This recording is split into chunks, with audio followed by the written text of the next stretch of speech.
akan menjelaskan tentang apa itu grup, tim, dan kepemimpinan. Jadi grup itu adalah sejumlah orang yang bekerja bersama dan mereka mempunyai tujuan yang diusahakan bersama-sama. Sedangkan tim adalah suatu unit yang terdiri dari 2 orang atau lebih yang berinteraksi dan mengordinasikan pekerjaan mereka untuk mencapai tujuan atau sasaran bersama yang menjadi komitmen dan tanggung jawab bersama.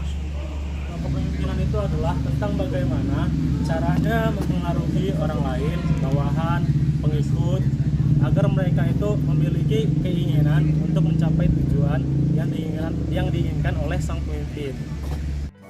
Perbedaan antara grup dan tim kerja yaitu yang pertama, sebuah tim lebih mudah diidentifikasi di antara para anggotanya daripada satu kelompok. Misalnya itu tim sepak bola, mereka kan mempunyai jersey timnya masing-masing, sehingga lebih mudah diidentifikasi.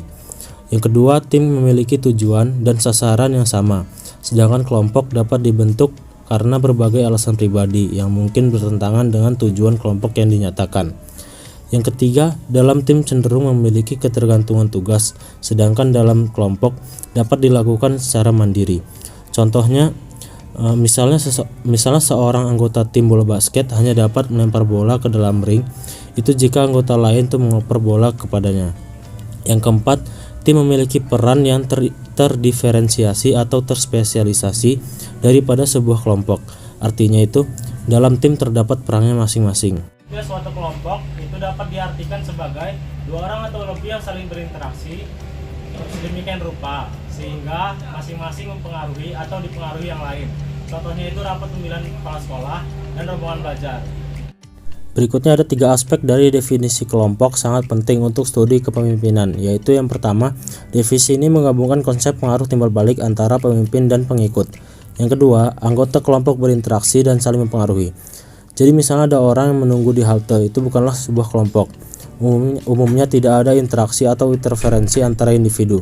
Di sisi lain, 8 orang yang merencanakan pemilihan ikatan sekolah akan membentuk kelompok karena mungkin akan ada interaksi timbal balik tingkat tinggi di antara para peserta. Yang terakhir, definisi tersebut tidak membatasi individu hanya pada satu kelompok. Setiap orang termasuk dalam bentuk kelompok yang berbeda. Baik, selanjutnya yaitu materi mengenai group size atau ukuran kelompok. Group size atau ukuran kelompok memiliki pengaruh baik terhadap atasan maupun bawahan sebagai berikut. Yang pertama, muncul atau timbulnya leader adalah sebagian fungsi dari group size. Kemunculan pemimpin sebagian adalah fungsi dari ukuran kelompok. Banyaknya orang dalam kelompok besar versus kelompok kecil akan mempengaruhi probabilitas munculnya seseorang sebagai kelompok di kelompok tersebut. Yang kedua yaitu semakin besar sebuah grup atau kelompok, lebih besar kemungkinan klik berkembang. Ketika kelompok semakin besar, klik akan lebih mungkin muncul. Klik adalah orang-orang yang tergabung dalam subkelompok yang biasanya memiliki tugas, nilai, dan ekspektasi yang sama. Karena secara umum, klik-klik memiliki pengaruh yang lebih besar dibandingkan anggota perorangan. Yang ketiga yaitu group size atau ukuran kelompok juga dapat mempengaruhi gaya perilaku pemimpin. Ukuran kelompok juga bisa mempengaruhi gaya kepemimpinan seorang pemimpin. Para pemimpin dengan rentang kendali yang besar cenderung lebih mengarahkan tidak begitu banyak berinteraksi dengan bawahan individual dan menggunakan lebih banyak pendekatan yang impersonal ketika mempengaruhi para pengikutnya. Yang keempat yaitu group size atau ukuran kelompok juga dapat mempengaruhi efektivitas grup. Ukuran kelompok juga mempengaruhi efektivitas kelompok meskipun beberapa peneliti telah menyarankan jumlah pekerja yang optimal untuk mengerjakan sebuah tugas adalah antara 5 hingga 7 orang. Semakin besar ukuran sebuah kelompok, semakin banyak pula melibatkan kecakapan, nilai, persepsi, dan kemampuan di antara anggota kelompok.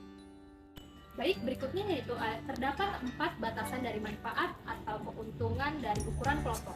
Pertama yaitu ada tugas tambahan, yang kedua yaitu ada kerugian proses, yang ketiga terdapat kemalasan sosial, dan yang keempat terdapat fasilitas sosial. Dan berikut penjelasannya. Berikut penjelasan mengenai 4 batasan dari manfaat atau keuntungan ukuran kelompok. Yang pertama yaitu tugas tambahan, yang mana sebuah tugas di mana output kelompok hanya melibatkan kombinasi output individu. Yang kedua yaitu kerugian proses, yang artinya inefisiensi yang dibuat oleh semakin banyak orang bekerja sama. Yang ketiga yaitu kemalasan sosial, fenomena berkurangnya usaha yang dilakukan oleh orang ketika mereka tidak secara individu bertanggung jawab atas pekerjaan mereka.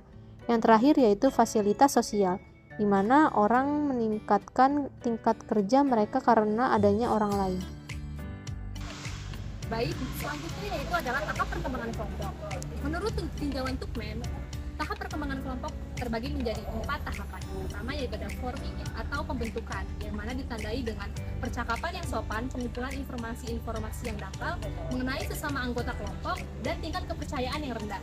Untuk yang kedua yaitu tahapan yang kedua, storming atau goncangan, yang mana ditandai dengan adanya konflik di dalam kelompok, meningkatkan level emosional dan perbedaan status dengan calon aliansi, dan pada akhirnya meraih kedudukan sebagai pemimpin.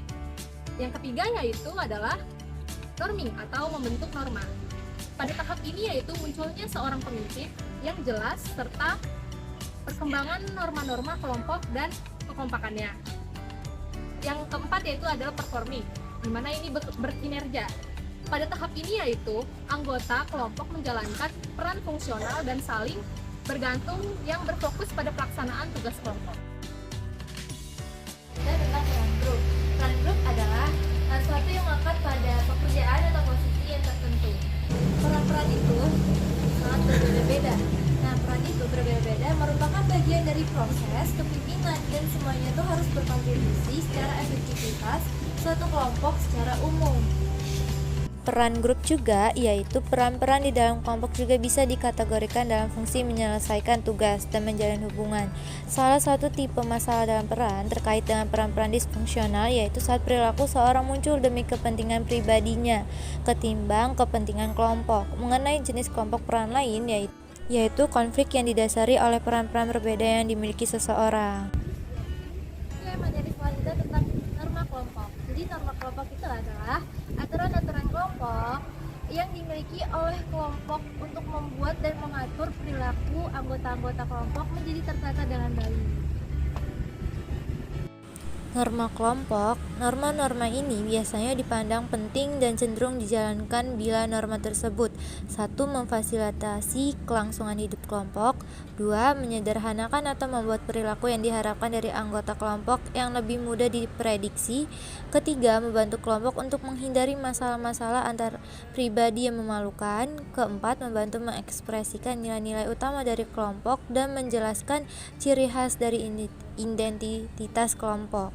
Untuk meningkatkan kinerja ada 2 norma inti yang diciptakan, diantaranya 1. Anggota-anggota kelompok harus secara aktif mengamati lingkungan untuk melihat peluang yang memerlukan adanya perubahan dalam strategi kerja kemudian memanfaatkannya. Kedua, tim harus mengenai beberapa perilaku yang harus selalu dilakukan oleh anggota tim dan yang tidak boleh mereka lakukan untuk memenuhi tujuan organisasi. Jadi yang ketiga itu ada kekompakan kelompok. Nah, kekompakan kelompok ini merupakan perekat yang menjaga keutuhan satu kelompok. Kekompakan kelompok juga adalah suatu kekuatan yang menarik para anggota untuk termotivasi dan aktif dalam organisasi tersebut. Materi selanjutnya yaitu tentang kunci untuk kinerja karakteristik tim yang efektif. Pertama, tim efektif memiliki misi yang jelas dan standar kinerja yang tinggi. Kedua, pemimpin yang baik bekerja untuk mengamalkan sumber daya yang diperlukan untuk efektivitas tim. Ketiga, para pemimpin yang efektif menghabiskan banyak waktu perencanaan dan pengorganisasian dalam rangka mengoptimalkan sumber daya yang tersedia. Keempat, selalu berkomunikasi untuk membantu meminimalkan konflik interpersonal. Organizational cells adalah satu komponen tim desain yang disusun dari yang sudah ada sebelumnya. Ada 4 komponen yang membantu tim melakukan tugasnya dengan baik. Yang pertama ada tugas, yang kedua batasan, yang ketiga adalah authority atau otoritas, dan yang terakhir adalah norma. Yang pertama tugas, maksudnya adalah tim mengetahui tugasnya dengan baik. Yang kedua adalah batasan, maksudnya adalah tugas yang diberikan sesuai dengan kemampuan para anggota tim.